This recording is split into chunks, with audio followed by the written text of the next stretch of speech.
নমস্কার বন্ধুরা, তোমরা সকলে কেমন আছো? আশা করি ভালো আছো। এর আগের ভিডিওতে আমরা অবিন্যস্ত রাশিমালা থেকে মিন ডিভিয়েশন বা এভারেজ ডিভিয়েশন বা গড়-চ্যুতি নির্ণয় করার পদ্ধতি সম্পর্কে জেনেছি। আজকে আমরা জানব বিন্যস্ত রাশিমালা থেকে বা গ্রুপ ডাটা থেকে এমডি বা এডি বা গড়-চ্যুতি বের করার নিয়ম সম্পর্কে। তো তার আগে এখনও পর্যন্ত যারা যারা আমার এই চ্যানেলটিকে সাবস্ক্রাইব করোনি, চ্যানেলটিকে সাবস্ক্রাইব করে দিও। বিন্যস্ত রাশিমালার গড়-চ্যুতি নির্ণয় করার যে সূত্রটি আছে সেটি হলো এমডি বা এডি সমান সামেশন এফ তারপরে এক্স বাই এন। এই সূত্রের সাহায্যে আমরা বিন্যস্ত রাশিমালা থেকে এমডি বা এডি বের করব। ঠিক আছে, চলো উদাহরণ নেওয়া যাক। এখানে একটা উদাহরণ দেওয়া আছে, calculate average deviation of the following distribution and interpret. দেখো এখানে স্কোর দেওয়া আছে আর এখানে ফ্রিকোয়েন্সি দেওয়া আছে। পরীক্ষার প্রশ্নপত্রে উল্লেখ করা থাকবে না যে এটা বিন্যস্ত রাশিমালা থেকে বের করো কিংবা অবিন্যস্ত রাশিমালা থেকে বের করো। তোমাদেরকে এই ছকটা দেখে তোমাদেরকে চিহ্নিত করতে হবে এটা বিন্যস্ত রাশিমালা বা গ্রুপ ডাটার মধ্যে আছে না অবিন্যস্ত রাশিমালা বা আনগ্রুপ ডাটার মধ্যেই আছে। তাও আমি একবার সংক্ষেপে বলে দিচ্ছি। দেখো, যখন রাশিগুলো ছক আকারে থাকবে, এরকম ছক আকারে থাকবে এবং ছোট থেকে বড় মানে স্কোরগুলো ছোট থেকে বড় পরপর সাজানো থাকবে, তখন সেটাকে আমরা কি বলবো? বিন্যস্ত রাশিমালা। আর অবিন্যস্ত রাশিমালা কী হবে? সংখ্যাগুলো মানে পরপর এলোমেলোও থাকতে পারে, পরপর থাকবে কিন্তু কম থাকবে, যেমন 10, 12, 15 পরপর এরকম করে থাকবে এবং ছক আকারে থাকবে না। তখন সেটাকে বলা হবে কি? অবিন্যস্ত রাশিমালা। ঠিক আছে, দেখো মিন ডিভিয়েশন বা এভারেজ ডিভিয়েশন বের করতে হলে আমাদেরকে এই ছকগুলো আমাদেরকে মনে রাখতে হবে।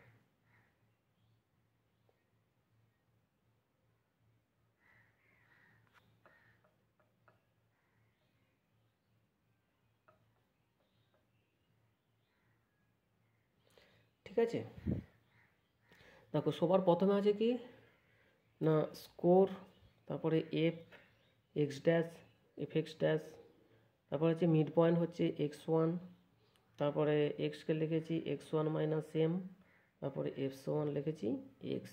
মানে এই ছকগুলো আমাদেরকে মনে রাখতে হবে। আলোচনার সুবিধার্থে আমি ছকগুলোকে আমি আগে থাকতে কেটে রেখেছি। ঠিক আছে, দেখো প্রথমে আছে স্কোর।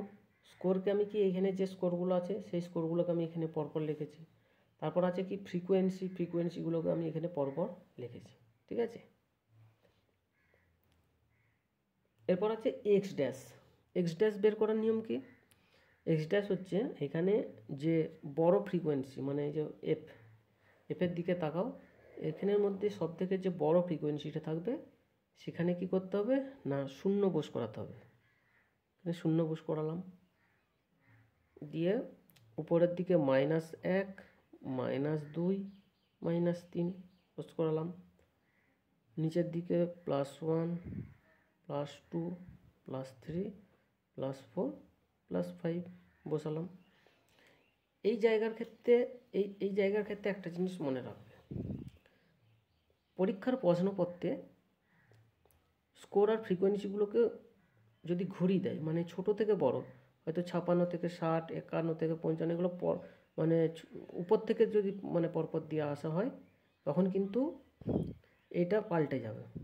ঠিক আছে, যেমন এই যেখানে 16 থেকে 20, 21 থেকে 25 এগুলো কি ছোটো থেকে বড় আছে। এটা যদি ঠিক উল্টো হতো 56 থেকে 60 আবার 51 থেকে 55 হতো, তাহলে এই জায়গাটা আমাদেরকে চেঞ্জ করতে হতো। এই জায়গাটা আমাদেরকে কী করতে হতো? উপর দিকে লিখতে হতো +1, +2, +3, আর নিচের দিকে মানে যেমন হতো আর কি -1, -2, -3, -4 যা হতো সেরকম লিখতে হতো আর, ঠিক আছে। এরপর আমি শূন্য সোজাসুজি কী বস করাবো, শূন্য বস করাবো। তারপরে হচ্ছে এফ এক্স ড্যাশ, এখানটা ড্যাশটা আছে দেখো, এটা আমার হয়তো লেখাটা বুঝতে অসুবিধা হচ্ছে, আমার পেনটার কালিটা বেশি ছিল। F x dash, F x dash মানে যে এখানে, তাহলে এফের সাথে এক্স গুণ, দেখো এফ এক্স ড্যাশ মানে এফের সাথে এক্স, মানে এক্স ড্যাশ গুণ, তাহলে -13, এখানে হবে -13, এখানটা হবে -30, এখানটায় হবে কত, -24, ঠিক আছে।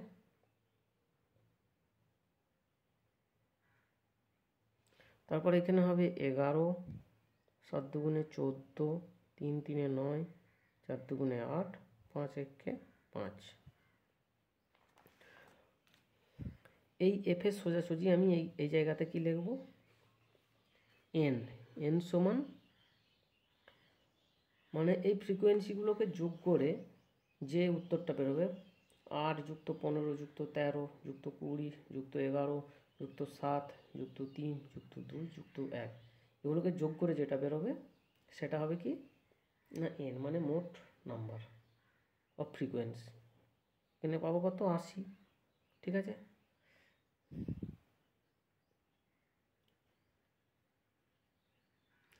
এরপর আসছে মিড পয়েন্ট। মিড পয়েন্টকে আমি x1 নাম দিয়েছি। মিড পয়েন্ট বের করার নিয়ম কি, মিড পয়েন্ট বের করার নিয়ম হচ্ছে তোমার, এই যে স্কোরের দিকে তাকাবো, স্কোরে আছে কত, 16 আর 20, তাহলে 16-র সাথে 20 যোগ করবো, দিয়ে 2 দিয়ে ভাগ করব, ঠিক আছে। দেখো 16-র সাথে 20 যোগ করলে কত হবে, তোমরা ক্যালকুলেটর ব্যবহার করবে পরীক্ষার হলে, ঠিক আছে। 16 যুক্ত 20 কত পাচ্ছি, 36। তো 36কে আমি 2 দিয়ে ভাগ করব, কত পাবো না 18 পাবো। তাহলে এটার মিড পয়েন্ট পেলাম 18। আবার 21 যুক্ত 25 ভাজিত 2 কত পাবো না 23 পাবো।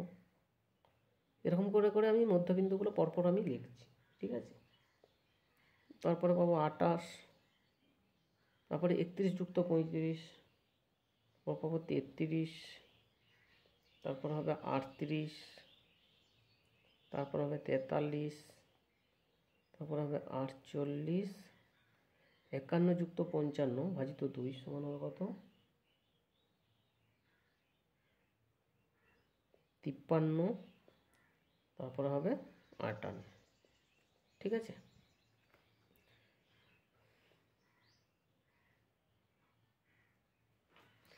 দেখো এই সূত্রটার মধ্যে দেখো, এই যে এক্স এক্স এক্সের যে মান, এক্সের মান আমি এই যে এখানে লিখেছি, এক্স সমান কি x1 মাইনাস এম, ঠিক আছে, x1 মাইনাস এম। আমি x1-এর মানে এই এক্সের মান আমি বের করব, তাহলে এই এক্সের মান সমান কি,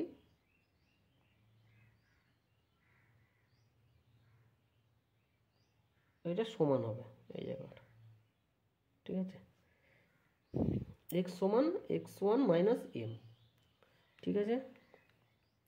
দেখো x1-এর মান আমি এখানে পেয়ে গেছি কত, এই যে x1, এই যে x1-এর মান আমি পেয়ে গেছি কত, এখানে 18, ঠিক আছে,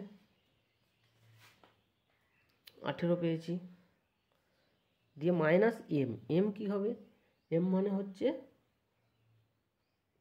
মিডিয়ান বা গড়, তাহলে গড় তো আমি পাইনি, আমাকে গড় এখানে বের করতে হবে, আমি এখানে গড় বের করব।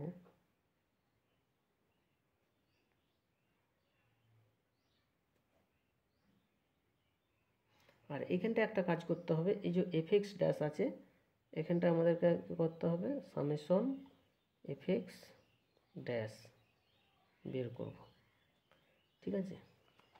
দেখো এইখানে এই যে এই মাইনাসগুলোকে এক পালি যোগ করব, আর এইখানে এই প্লাসগুলোকে একবার যোগ করব, ঠিক আছে। দিয়ে এই দুটোকে যোগ বিয়োগ করে যেটা বেরোবে সেটা হবে কি এফএক্স ড্যাশ।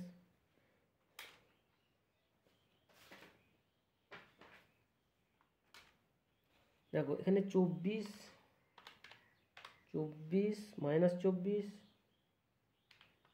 -30 আর হচ্ছে 13।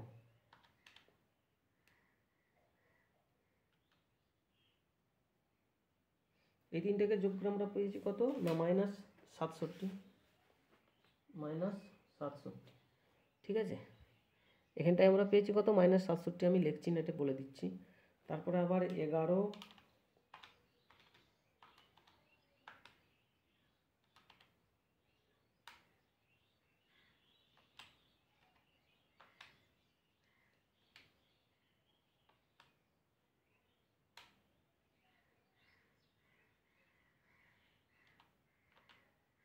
এখানটায় পেয়েছি কত আমরা না 47, এখানটায় পাবো আমরা 47।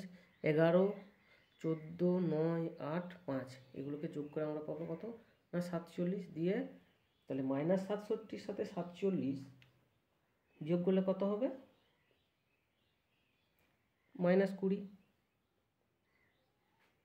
এখানটা হবে -20, ঠিক আছে। এরপর আমরা মিন বের করব। মিন বের করার সূত্র কি দেখো, এটা আগে বলেছি যে এটা বিন্যস্ত রাশিমালা। তো বিন্যস্ত রাশিমালার ক্ষেত্রে মিন বের করার নিয়ম মানে সূত্র am plus summation fx dash by n into I, ঠিক আছে। দেখো am বের করার নিয়ম কি, am হচ্ছে বড় ফ্রিকোয়েন্সি, যেটা বড় ফ্রিকোয়েন্সির যেখানে যে বড় ফ্রিকোয়েন্সি কোনটা আছে মানে পরিসংখ্যাটার দিকে যদি তাকাই, এখানে পরিসংখ্যার মধ্যে সবথেকে বড় ফ্রিকোয়েন্সি আছে 20। দেখো 20 সোজাসুজি স্কোরকে আছে কত 31, 35, তাহলে 31 যুক্ত 35 ভাজিত 2 দিয়ে ভাগ করে যেটা পাবো সেটা হয়ে যাবে am, ঠিক আছে। কিংবা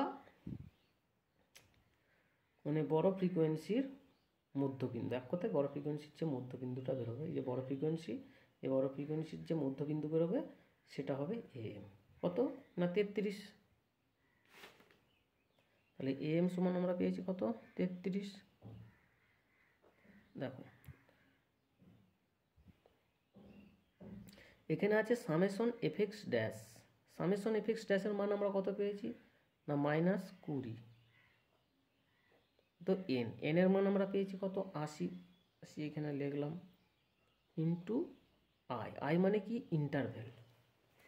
ইন্টারভ্যাল মানে এই যে স্কোরগুলো আছে এই স্কোরগুলো কত ব্যবধানে পরপর আছে। দেখো কত ব্যবধানে আছে না 16, 17, 18, 19, 20, মানে যে সংখ্যা থাকবে সেই সংখ্যাটা সহ ধরতে হবে। 16, 17, 18, 19, 20, মানে 16 পর যদি বলি যে 16 পর 17, 18, 19, 20 তাহলে কিন্তু হবে না, ঠিক আছে। বিশেষ করে মানে রাশিবিজ্ঞানের ক্ষেত্রে এই নিয়মটা প্রযোজ্য। তাহলে কত ব্যবধান আছে না 5 ব্যবধানে আছে, তাহলে এখানে হবে কত 5। এরপর আমরা ক্যালকুলেশন করি, 33 0 0 কাটলাম, 2 4 8,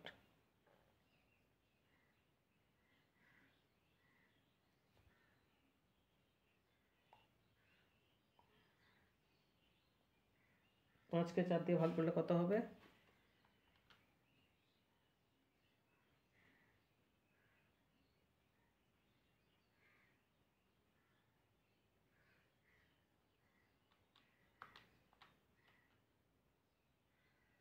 1.25। দেখো এখানটা কি আছে প্লাসে মাইনাস আছে, তাহলে এখানটাকে মাইনাস দেবো, দিয়ে 5কে 4 দিয়ে ভাগ করলে কত হবে 1.25। দিয়ে 33 থেকে 1.25 বিয়োগ করলে আমরা পাবো কত না 31.75, 31.75 আমরা গড় পেলাম। এরপরে আমরা মানটা বের করি এখানে। দেখো x1 মানে x এর মানটা তো আমরা মানে বের করছি এখানে। দেখো এখানে x1 এর মান অলরেডি এখানে আছে, যে মাইনাস m মানে কি মানে মিনের মান কত পেয়েছি 31.75, তাহলে 18 - 31.75। ঠিক আছে, তাহলে কত হবে 18 মাইনাস 31.75,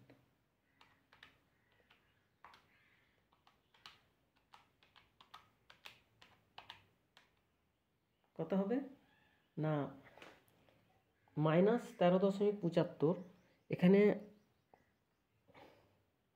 আমরা মাইনাসগুলো ব্যবহার করব না, ঠিক আছে, এখানে মাইনাস চিহ্নগুলো আমরা বস করাবো না, সব প্লাস চিহ্নই বস করাবো, আমি প্লাসটাও লিখবো না আর কি। ঠিক আছে, দিয়ে পরপর এরকম করতে হবে। তারপরে দেখো আবার আছে কি 23 মাইনাস 31.75 কত হবে না 8.75, তারপর হবে 3.75, তারপর হবে 1.25, তারপর আবার হচ্ছে 38 মাইনাস 31.75 6.25, তারপর হবে 11.25, তারপর হবে 16.25, তারপর হবে 21.25, তারপর হবে 26.25 হলো। ঠিক আছে, তাহলে এই যে এই এক্সের মান আমরা পেয়ে গেলাম, যে সূত্রের মধ্যে ছিল যে এই যে এই এক্সের মান আমরা পেয়ে গেছি সবগুলো। ঠিক আছে, দেখো এরপরে এফ এফ এফ আছে আমাদের এইখানে, তাহলে এই এফের মান আমি এখানে নেব এক্স, এই যে পুরোটা এক্সে যে এই এক্সের মান আমি পেয়ে গেছি এইখানে। তাহলে কি করতে হবে, এইটার সাথে এইটা গুণ করতে হবে। ঠিক আছে, তাহলে আমরা পাবো এটা এফ এক্সের মান। ঠিক আছে,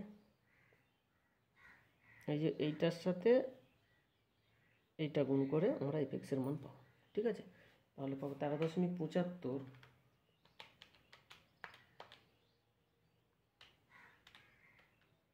110, আবার 8.75 গুণিত 15 পাবো 131.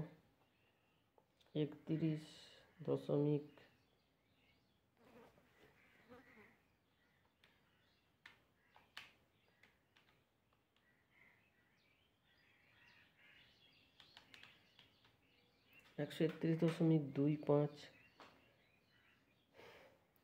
তারপরে এই যে এটার সাথে এটা গুণ করে পাবো 48.75। আমি এরকম পরপর লিখে দিচ্ছি, তোমরা এগুলো মানে পরীক্ষার খাতায় কিংবা ঘরেতে প্র্যাকটিস করার সময় নিজেরা ক্যালকুলেটর ব্যবহার করে দেখবে। আমি ভিডিওটা যাতে দীর্ঘ না হয় তার জন্য আমি সংক্ষেপে এটা করে দিচ্ছি। ঠিক আছে, তারপর হবে কত 25.00, পর হবে কত 3.75, 78.75, 48.75, 42.50, তারপর হবে 26.25 হলো। ঠিক আছে, দেখো এখানটায় আমাদেরকে লিখতে হবে কি না সামেশন এফ আমরা লিখলাম, দিয়ে এই যে এক্স যেমনটি আছে তেমনটি লিখলাম, মানে এটাকে দিয়ে এগুলোকে আমরা কি করব না যোগ করব, প্রত্যেকটা যোগ করব। এই সব কটা রাশিকে যোগ করে আমরা যেটা পাবো সেটা হয়ে যাবে কি সামেশন এফ এক্স ড্যাশের মান। তাহলে এই সব কটাকে যোগ করে আমরা পেয়েছি কত না 580। ঠিক আছে, এরপর আমরা সূত্রটা প্রয়োগ করব। দেখো এখানটাতে লিখছি অতএব এডি বা এমডি সমান কত summation F X by N. তাহলে সামেশন এফ এক্সের মান পেয়ে গেছি কত 580 ভাজিত এন, এনের মান পেয়েছি কত 80, এনের মান আমরা পেয়ে গেছি কত, এনের মান পেয়েছি কত 80, এই যে এনের মান পেয়েছি আমরা কত এখানে 80, তাই আমরা এখানে 80 লিখলাম, দিয়ে আমরা ভাগ করে যেটা পাবো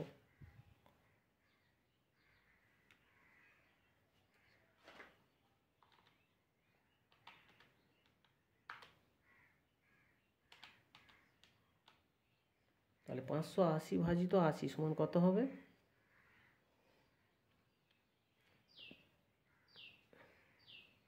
7.25। ক্যালকুলেটরের সাহায্যে তোমরা করবে, ঠিক আছে? তো এটাই হয়ে যাবে উত্তর। আজকের মতো এখানেই শেষ করছি, পরের এপিসোডে আবার দেখা হবে।